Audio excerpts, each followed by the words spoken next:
Right, and we are going to be taking you through the next hour or so with my colleague Kartikeya here in tow in the run-up to this budget. 11 o'clock is when Kartikeya, the budget speech will be presented. We saw the visuals of Nirmala Sitharaman carrying that red color, document, the casing for the document. Kind of break away from tradition. Usually we see a suitcase in the hands of the finance minister. This is a red color document with the golden emblem of the Indian government. But this is something which you can expect from at least from BJP in 2000, 2001. I remember, the whole protocol was to present the budget at 5 p.m. Vajpayee made it at 11 a.m. So these protocols have been changing over a over a period of time. But with this Prime Minister, you can expect the changes to be both dramatic and incremental. And with this Finance Minister too, who seems to be very intent. There's been a lot of discussions in the lead up to this budget. She's been hearing views coming in from all across the board. Lots of expectations on her debut as a Finance Minister. Krishna, because the Prime Minister has spoken about a 5 trillion economy, and 5 trillion economy is about aspiration. It is about India's place in the world. So, you increase the expectation of the public at large. Oh, absolutely. And we here at WION World is going to be bringing you all the latest updates on this budget. It was just last night when the Finance Minister was giving final touches to the budget at the Finance Ministry building along with Minister of State for Finance Anurag Thakur, and she's left now the Finance Ministry building. Those were the latest visuals. Big focus on the budget will be to boost domestic consumption and address the rural crisis. The government could propose measures to boost consumer demand and ease rural stress to support the economy. While presenting the budget, Nirmala Sitharaman may also announce the government's intent on introducing a new direct tax code, DTC, an idea that has been pending for 9 years. Another thing to closely watch out for will be announcements regarding the non-banking financial companies, NBFCs, also known as the shadow banking sector. Just last year, the government had taken control of its financial services after defaults triggered fears that it might collapse. The Finance Ministry may also focus on steps to boost employment and exports. It may consider fiscal incentives like interest rate subvention and lower tax rates. But what will the Finance Minister do will only be clear at 11 a.m. Kartikeya. We have a very special set of guests joining us on the broadcast this morning. We have Mr. Jagdish Khattar, former Managing Director of Maruti Udyog, joining us in our studios here in Delhi. We also have Ms. Joyita Bhattacharya, Senior Fellow ORF. We also have Mr. Ashok Jha, former Finance Secretary. We also have Mr. Gautam Chikarmane, Vice President ORF, joining us on the broadcast. Thank you so much for taking time out. It's a special day, big day, Modi 2.0 government, Kartikeya. And what's the first thing that you would want to ask our set of panels? My first question to our eminent panelists is, what are the expectations from the budget? Where would they want the Prime Minister to focus on in this budget? If I were to go by, there's one wish from this budget from all of you, what would it be? Let's begin with you. Well, I think the first thing to look at would be what is actually ailing the economy at the moment. Okay. Now, what is ailing the economy? You've got a very low GDP growth in the last few years, especially last year. Yeah. We have a problem of investment. Yeah. Private investment is almost dried up. We have high unemployment. The rates are again amongst the highest in the last, about 4 decades or so. We have agrarian distress. That's another issue. All right. So therefore, quite obviously, if the budget is going to be meaningful, it has to address these issues in a competent, cohesive manner. All right. We have information now and visuals on the screens, ladies and gentlemen. That's Finance Minister Nirmala Sitharaman reaching the Parliament with the budget document in her hand. Along with her is Minister of State for Finance Anurag Thakur. That's the latest update. Visuals coming in. This is from a short while ago from the Ministry of Finance building. Bit of a formality. There will be a cabinet, Krishna, and once the cabinet has cleared the budget, then the ministers, the whole Treasury bench, they'll go to the Parliament. So the cabinet is going to take place in Parliament to just formally pass the budget. That's the perspective of Kartikeya, procedure of how it's done. Even as protocols are being broken, certain procedures will still have to be followed. Absolutely. As far as the Parliament is concerned, we have also Mr. Deven Narang, country head, India, Syndicatum Biomass, joining us from India's capital, New Delhi. Mr. Deven Narang, thank you so much for being with us. Quick thoughts. We are less than an hour away from the budget. Your top pick as to what do you think this budget needs to do?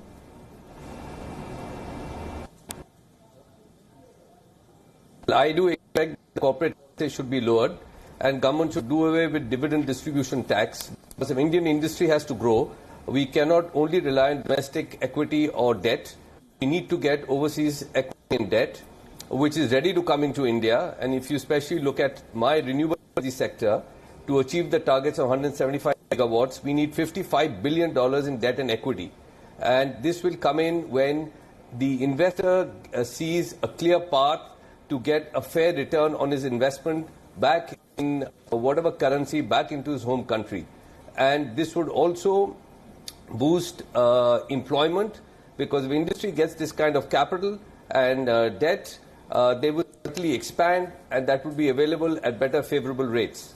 So, yesterday when the economic survey came, it spoke about creative destruction. Now, if we go through the data, the public sector consumes 8% of the Indian GDP. In the 1990s, China fired 25 million public sector employees, So, is that a possibility when it comes to India, when we talk about creative destruction and where we want to take away that 8, 7, 6% which is cornered by public sector enterprises in this country? Well, I think government should seriously speed up the disinvestment process of the assets they hold, which will give them a lot of good dividends in terms of equity and debt. About hiring and firing, I have no comments to make. But I think certainly we should look at where we've lost jobs, especially in the garment export sector, which have moved to other ASEAN countries. So we can have a policy where this sector can be revived. I think we can employ 50 to 70 million people. Because SME sector, I think we need to think differently and we need to innovate and think out of the box. Right, innovate and think out of the box is the word coming in from Devan Naran, country head of Syndicatum Biomass. Let's get back to our panel of guests over here. Mr. Jagdish Khattar, let me quickly ask you, this is the eternal dilemma, isn't it? The growth is not the problem because India is a big enough economy. It's going to push on forward. But the fact that you have this level of government debt, this level of fiscal deficit, the balancing act is getting increasingly difficult, isn't it?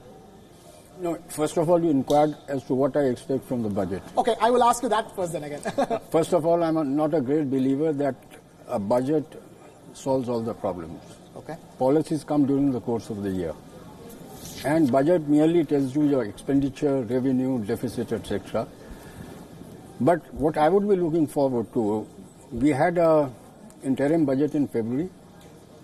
Certain assumptions were made. To what extent is she going to accept them? I think if you remember when Mr. Jaitley introduced his budget, he said, I'm not changing anything what Mr. Chidambaram had said. Now, in the budget, we already see there is a shortfall in revenue, there is a shortfall in expenditure during the last 2 months. Based on that... Increase in expenditure? No, decrease. That is how the deficit was maintained. So therefore, with that base, Mr. Piyush Goyal had showed an increase in revenue. How is she going to solve that out? Right, that's the top thing on your mind as you look at this budget. As far as policies are concerned, they come every day. Fair enough. Budget only gives you a direction, broadly give you a feel-good factor. And so in your mind, how do you make up for the shortfall in revenue is the top thing that you would look for from this budget? I mean, at the end of the day, expenditure income was indicated, and in 6 weeks there is a shortfall. I have never seen any company giving a presentation on 1st February as to what the situation will be at end of March, failing to do so. And I have a question. I have a question for Mr. Gautam Chakrabarti. Before you answer the previous question as to what you expect from the budget, how do we expect a great budget where in the last 25 years we have the highest cost of land, labor, capital, electricity, railway fee. These are the basics which can be legislated over a period of time. These legislations don't take place. The land bill is still in the standing committee, and then we expect the big bang from a budget. What I would expect from the budget are 3 things, which is growth, growth, and more growth. In the first 2 years of this government, with the kind of mandate that it has, I think the government should go all out for growth, do all that it takes to push growth in any way possible. Without growth, there is no jobs. Without growth, there is no prosperity, no Sensex. How does she manage to do this growth? There are several things, as we will discuss during the day. But most of all is, I think the biggest debate is between should she go for a fiscal expansion or should she remain fiscally conservative. I believe that she should go for a fiscal expansion, even if it means a little more inflation, because right now there is a crisis approaching us, not only India, globally. There are just far too many non-economic reasons that are eating into economic and creating economic tensions. Such as, if you can just... Such as the US-China trade war, increasing inward-lookingness of various countries one after another. By that you mean protectionism? Protectionism is one aspect, but several others also. Okay. And investments, for instance. Are you saying it's like new mercantilism? I wouldn't label it yet. Okay. But I think that a crisis is on its way. I'm not sure whether it will be of the kind 2008, 2009, but it's on its way. Why should we wait for the crisis to come? I think with the political mandate that this government has and the time at its disposal, this is the time to fix things, mend things, preempt it, get growth back, increase the denominator, and rework the fiscal over the next 2 years. But Joyita, is it possible, because the budgets we have seen from 2014 and 19 have been very incremental, you know, it was never a budget like 1991. Those were incremental baby steps. Absolutely. I think the way the whole India's growth story has changed. But this is a very important budget, I would say, understanding. I'll take from Gautam the whole... in fact, the normal techniques and the formulas that we used to use to boost growth and all is not going to work this time. And so we really have to go out of box and think how we can solve. So I think it's very important we should work on looking into more boosting the inward economy as much as possible, and also look into the ways. So out-of-box thinking, I will think, and we have to be innovative. Innovation not only boosting our industries, but also innovation in fiscal planning. Right.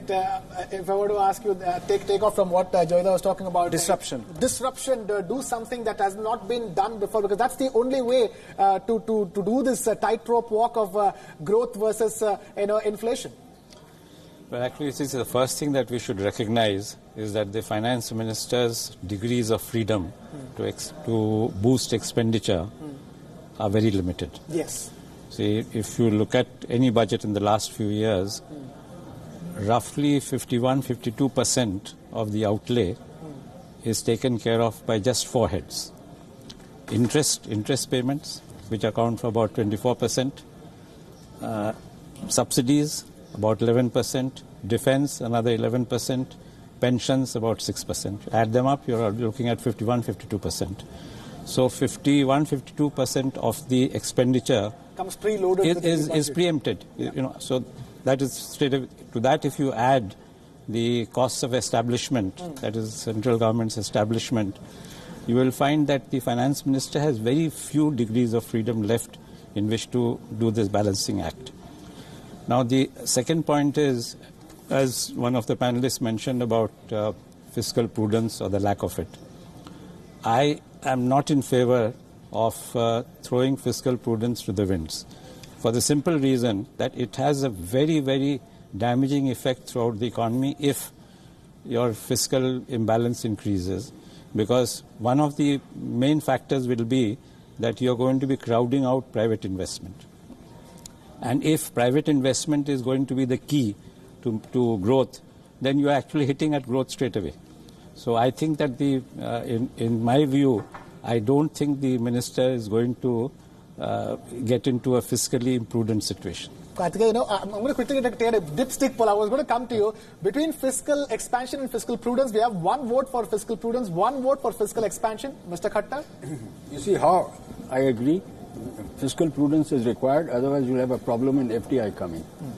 And we don't have enough savings, we need FDI.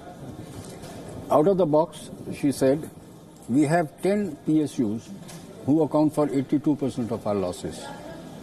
I think the government could go in a big way in disinvestment, strategic sale and all, which will not affect anything else but raise more resources.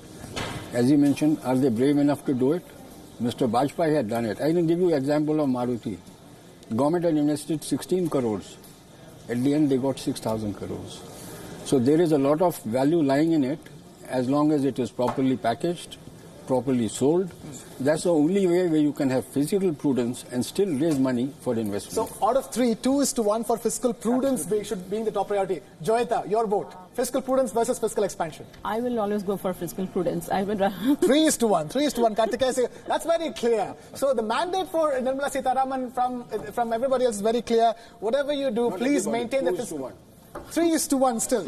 We're talking about the majority vote here, be it the elections or the budget. So in both cases, it's very clear, like the mandate, Kartikeya, that Nirmala Sitharaman will be held to court for her fiscal prudence. You know, Mr. Jha, you were talking about the growth, investments in the economy, but I was just going through the data when you were talking about that.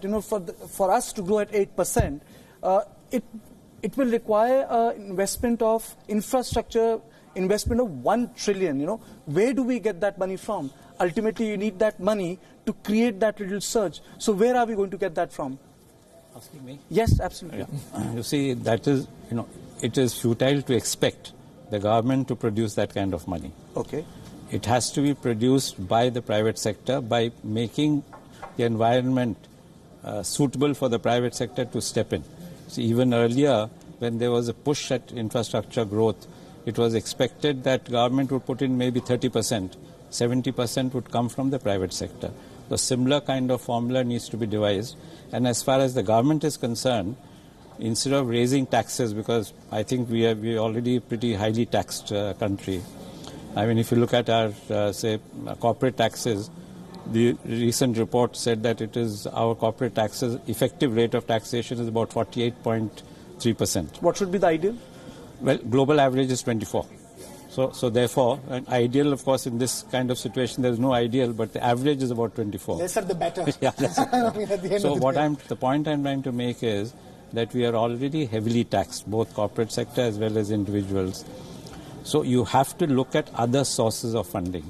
Now, one of the issues that has been brought out by the economic survey also is that you look at non-tax revenues. Mm-hmm. Non-tax revenues. One source, of course, is higher dividends from the public sector companies.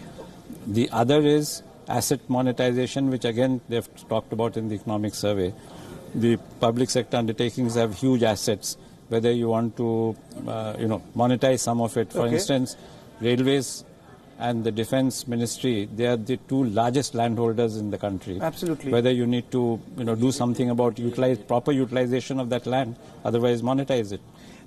I have also a question for Mr. Sitharaman. How do you boost spending in the economy, which is not high right now? Because I've been isolated on the fiscal side. Let me just let me just defend myself. Okay. Under normal circumstances, I agree with the panel. My point is not in 2019-20. Right now, I agree. There should be fiscal prudence, but these are not normal circumstances. I think we are heading towards a crisis. My point to increase the fiscal space or expansion is only to ward off the crisis. And I say this because while disinvestment may be mathematically or on an Excel spreadsheet an attractive mode to collect finances, including the fact that the capital markets are waiting for depth as more public sector undertakings are disinvested, there will be greater depth in the market and the market is ready for it. But the political reason, the politics of disinvesting is going to get in the way. In the meantime, the crisis will hit us. Instead of working when the crisis hit us with some stimulus packages, this sector and that sector, it's better to preempt it. That's my short point. Second, you asked how private sector can be reignited, private sector investment, which is very low, including household savings, by the way, which finance the private sector indirectly. I think the first thing is to get rid of this trust deficit between the government or the state in general and private sector entrepreneurs. Whenever there is a problem, an entire an entire feeder industry is put under the scanner. For instance, right now there is a problem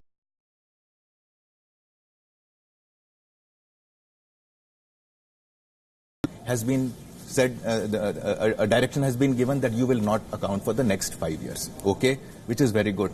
Who will account for it? Second, there is a credit rating problem with the same company, you are putting credit rating agencies under the scanner. Any problem, you are putting the entire scanner. Now, entire infrastructure that holds the companies together in terms of their balance sheets, in terms of their debt valuations, in terms of their stock market valuations, in terms of their ratings under the scanner. This cannot work. Every business failure is not a fraud. Every bad loan is not a fraud. The fact that there can be business failures for which now there is an IBC already in place, let it work through the legal system.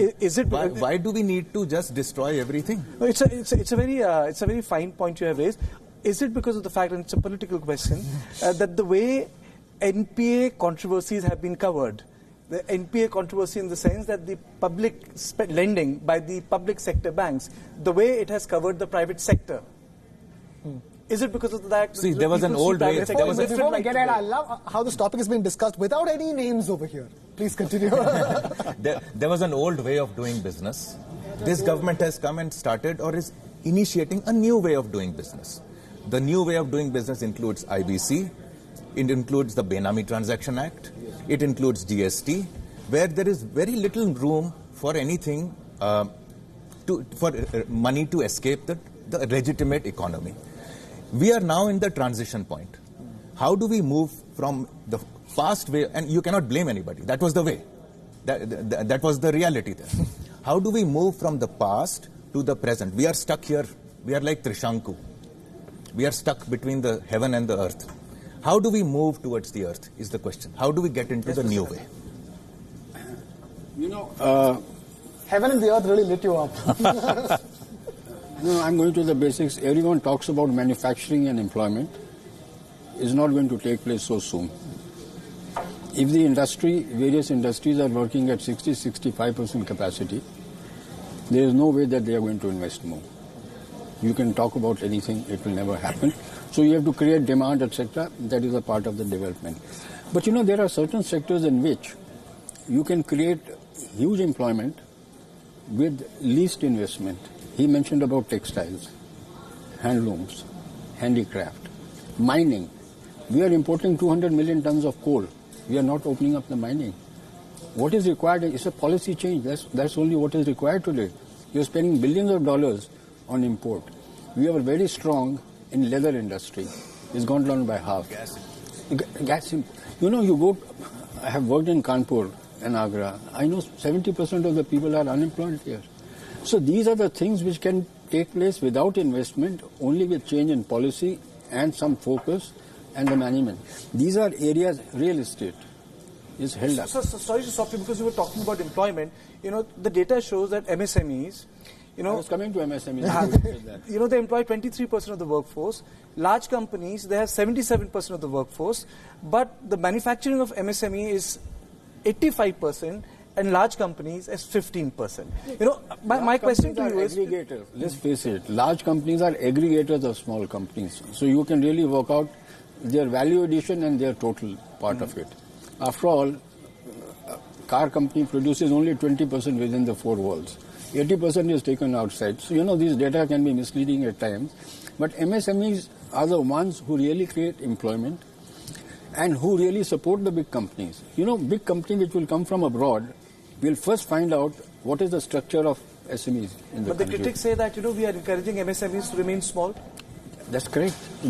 They should be allowed to grow. I know garment exporters who have got 40 companies running. What's the logic in that?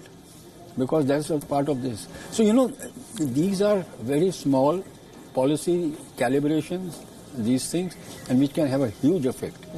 Without asking for so much of funds are required, other things are required. They are all there. Handloom is there. Your rural area is there. People are, but I'm very happy that our e-commerce portal is starting exporting Badoi carpets overseas. Now that is what has to be encouraged. And this is, you know, also the rural part of it. Next generation is not coming. So handloom, leather, mining. Mining में आप allow कर दीजिएगा, private chaps will bring their investment.